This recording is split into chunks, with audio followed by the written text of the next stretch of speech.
Ang asong ito, payat, galisin, at hirap na maglakad dahil putol ang isang paa niya. Pinabayaan na lang sa kalsada, walang pumapansin na tinatawag na putol. Putol! Muling nabigyan daw ng bagong pag-asa. Ang dating payat at galisin, iba na raw ang itsura. Sino kaya ang mabuting tao na nagligtas sa kanya? Putol! Nakilala namin sa Antipolo ang nasa likod ng viral transformation ni Putol. Si Jefferson Starsky Villar Cas, isang food delivery rider. Pero hindi lang pagkain ang dala niya, pati na pag-asa. Sa kanyang tahanan kasi may 20 aso at 40 pusa ang kanyang inaalagaan. Lahat daw ay ni-rescue at inadapt niya.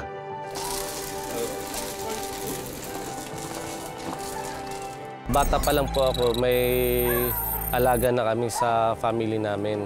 Kaya nagkaroon po ako ng hilig din sa mga aso at pusa. Sa tuwing nagbabiyaya ko, pag nakakakita po akong kawawang stray, nire-rescue ko po tapos inuuwi ko po sa bahay para maalagaan. Gusto ko siyang gawin kasi naawa ako sa mga voiceless animals. Pero paano nga ba napunta sa buhay ni Jefferson si Putol? Putol! Nakita ko po siya sa tabing kalsada. Birthday ko po nung araw na yon, bibili lang po sana ako ng pagkain. Ang dami niya pong galis noon, tapos malnourished din po siya. Nahihirapan maglakad, kaya pala putol lang isang niyang paa. Naawa ako, hinintuan ko siya, hanggang sa nirescue ko siya. Hindi raw agad sumama si Putol noon dahil mukhang takot pa ito at walang tiwala sa tao. Ang ginawa ko po, binigyan ko siya ng pagkain, nilagay ko sa cage para po matrap ko siya at ma-rescue. Dinala ko si Putol sa vet para mapatingnan sa doktor kung bakit putol ang isa niyang paa. Ang sabi naman ng vet ay inborn daw po. Kapag pilay ang aso, pwede itong sprain, muscle strain o naipit na nerve. Kaya mahalagang obserbahan muna bago kumilos at bigyan ng anuman lunas. Abo ko gid sa'yo, Kuya Kim. Matapos ang ilang araw na pag-aaruga ni Jefferson, napalagay na raw ang loob ni Putol sa kanya. Putol! Nagtiwala po siya sa akin kasi siguro naramdaman niya na mapagmahal ako sa mga katulad niya at naramdaman niya po talaga yung pagmamahal at pag-aalaga. Putol! Usually, lalo na pag yung mga stray natin may trauma, syempre hindi natin alam kung ano yung past nila.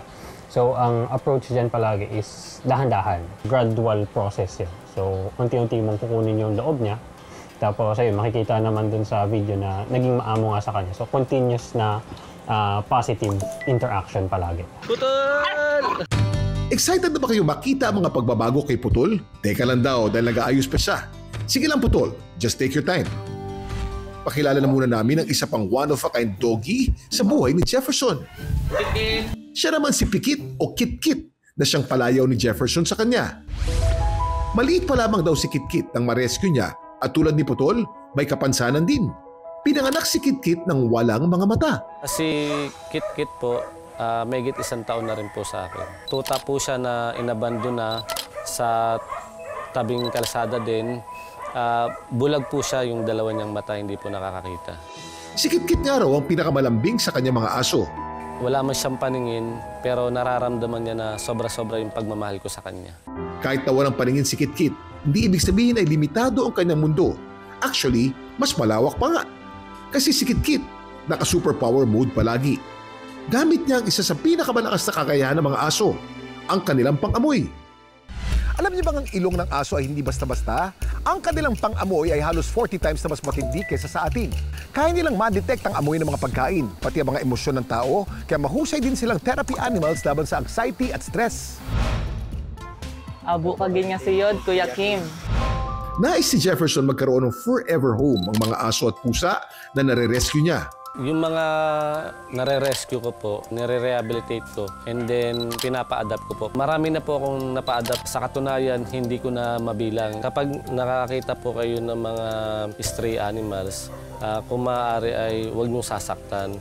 At kung pwede, alagaan niyo po dahil sa ating mga tao lang sila umaasa. Ang star ngayong araw na si Putol, ready na raw humarap sa kamera. Presenting, Putol. Ang dating galisin at halos butot balat na aso, ngayon ay isa ng youngster na. Malaki na nga ang pinagbago ni Putol mula nung unang araw na nakita siya. Ngayon pong bumuti na si Putol, hindi mo po akalain na kulang siya ng isang paa dahil napakaliksi niya po at napakabilis niya pong tumakbo. Bot, please! Ang dating takot, ngayon malambing, mapagmahal at masigla na raw. At tawagin niyo na raw na Potpot. Tumagal na po siya sa akin, binago ko na po yung pangalan niya at ginawa ko na pong Potpot. Dahil sa pagmamahal ni Jefferson, isang glow up ang nangyari kay Potpot.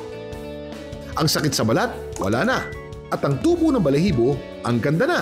Lahat ng payo ng doktor sinunod ko. Katulad ng yung paliguan siya, pahiran po siya ng mga cream, at painumin po siya ng mga tamang gamot at vitamins. Minimum around 2 weeks. So 14 days ang lagi nating sinasabi para mag-recover yung balat saka yung katawan mismo. Tapos para mag-adjust dun sa nangyayari. Yung dogs natin is kaya nilang mag-reciprocate ng affection.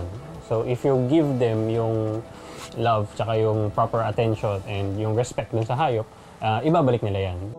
Bakit nga ba itong ginagawa ni Jefferson? Kapag nakikita ko silang maayos yung kalagayan nila sa pangangalaga ko, sobrang saya ng puso ko nun. Kahit nakakapagod, pero masaya pa rin.